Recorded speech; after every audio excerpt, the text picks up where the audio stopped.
This is the story of a B-movie that somehow convinced the world it was a blockbuster. In 1997, Sony Pictures released a creature feature that critics hated, audiences devoured, and Jennifer Lopez used as a launching pad for her acting career. It cost $45 million, featured an animatronic snake that constantly broke down, and gave us one of the wildest villain performances in cinema history. After the box office success, the franchise took a strange turn. It went from theaters to the bargain bin, traveling from the Amazon to Borneo, and finally to Romania. We're examining the complete history of the Anaconda franchise, including the brand new 2025 reboot. In April 1997, the movie industry was changing, and CGI was just starting to take over. But Anaconda did something different. It felt like a throwback to the monster movies of the 1950s, just with a much bigger budget. Sony Pictures spent $45 million on this film, which was a massive risk for a horror movie about a giant snake. The gamble paid off when the film opened at #1 and stayed there. It pulled in over $136 million worldwide. While critics like Roger Ebert actually enjoyed it, most reviewers tore it apart and called it silly. Audiences didn't want high art because they simply wanted to see a 40-foot snake eat people, and that is exactly what they got. Looking back at the cast list today feels like a fever dream. You had Jennifer Lopez right before she became a global music superstar, and Ice Cube transitioning from rap icon to action hero. Owen Wilson was doing his whisper-talking thing before he became a comedy giant. Then there was Jon Voight, whose performance as the snake hunter Paul Cerrone is the engine that drives the whole movie. He winks at the camera, sneers at everyone, and commits fully to the madness. He isn't playing a realistic human being, but rather a cartoon villain, and it works perfectly. Without this specific mix of actors, this movie would have been forgotten in a year, but they made it legendary instead. The biggest reason the original film holds up is the snake itself, since director Luis Llosa insisted on using practical effects whenever possible. They built a 40-foot animatronic queen snake that weighed thousands of pounds. It was a mechanical nightmare that could crush bones if something malfunctioned, and things frequently went wrong. The robot short-circuited constantly in the water, which caused delays, but it was terrifying when it worked. When you see the snake wrap around a character, that is a physical object occupying real space. The actors are reacting to a giant machine rather than a tennis ball on a stick.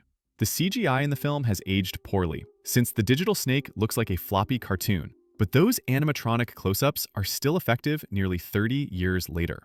Sony waited 7 long years to release a sequel. By 2004, the original cast was way too expensive to bring back because J-Lo was a global icon and Ice Cube was making hit comedies. The studio hit the reset button and released Anacondas: The Hunt for the Blood Orchid. This was a standalone sequel with zero connection to the first story. The plot moved from the Amazon to Borneo, while the goal changed from catching a snake to finding a flower. The blood orchid was a clever plot device that supposedly extended life, which explained why the snakes grew so big. It gave the characters a reason to be greedy and stupid, which is essential for a horror movie body count. The Hunt for the Blood Orchid had about half the budget of the first film, costing around $25 million. It didn't have the star power, but it did have a decent premise and managed to pull in $71 million globally. While not a flop, it wasn't the smash hit Sony wanted. The movie leaned much more heavily on CGI snakes this time, and the difference was obvious. The digital effects in 2004 were better than 1997, but they lacked the weight and menace of the animatronic. Critics were harsh, calling it generic and boring.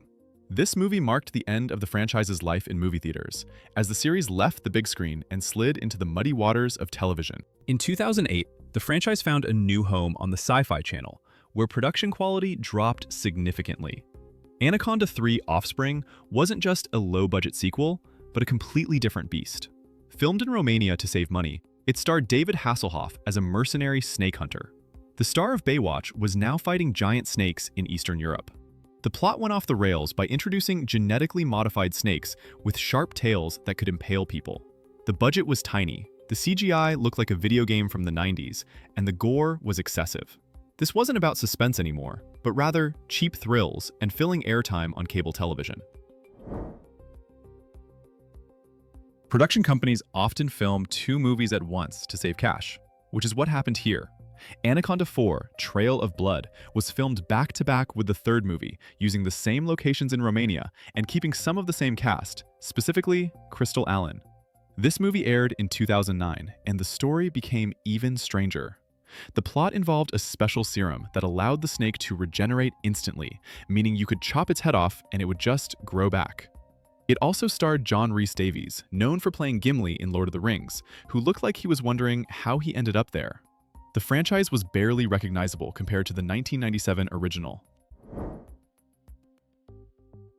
By 2015, the creature feature genre had fully embraced the versus trend, with titles like Sharktopus and Megapython, making a crossover inevitable. Lake Placid vs. Anaconda brought two Sony franchises together. The film starred Robert Englund, famous for playing Freddy Krueger, which added some horror royalty to the mix. The premise involves giant crocodiles fighting giant snakes.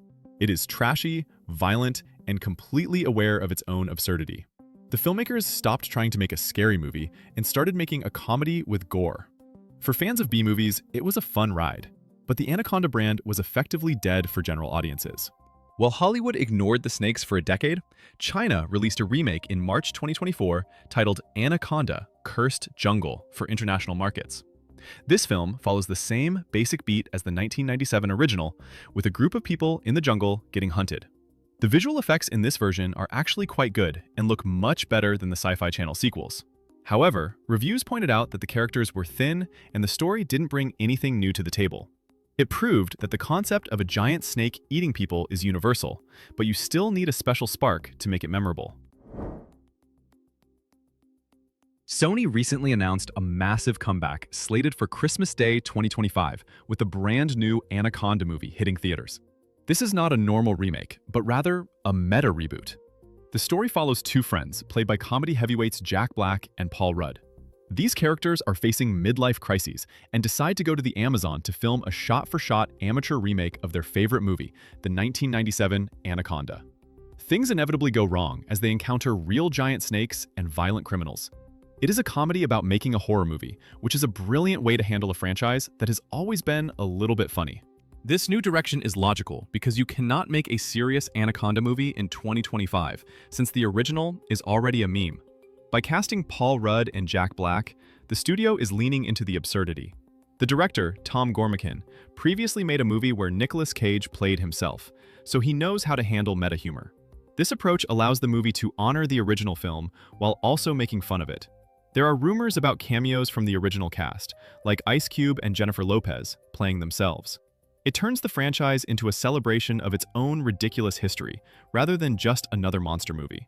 The franchise refuses to die even after nearly 30 years because snakes represent primal fears. Sharks are scary, but they are in the ocean where they can be avoided. Snakes are on land, in the grass, and in the trees. The idea of being squeezed to death is universally terrifying. Beyond the fear, the original Anaconda captured a specific moment in time. It was the last breath of the practical effects era before digital monsters took over completely. It had a charm that the slick, polished blockbusters of today often lack. The trajectory of the Anaconda series offers a clear lesson to the film industry. When the sequels tried to be serious but lacked the budget, they failed. When they embraced the madness with the crossover, they found a niche audience. Now, by going full comedy with the reboot, they seem to understand what the audience wants. Viewers do not watch a movie about a 40-foot snake for deep emotional drama. They watch it to see stars panic, scream, and get eaten.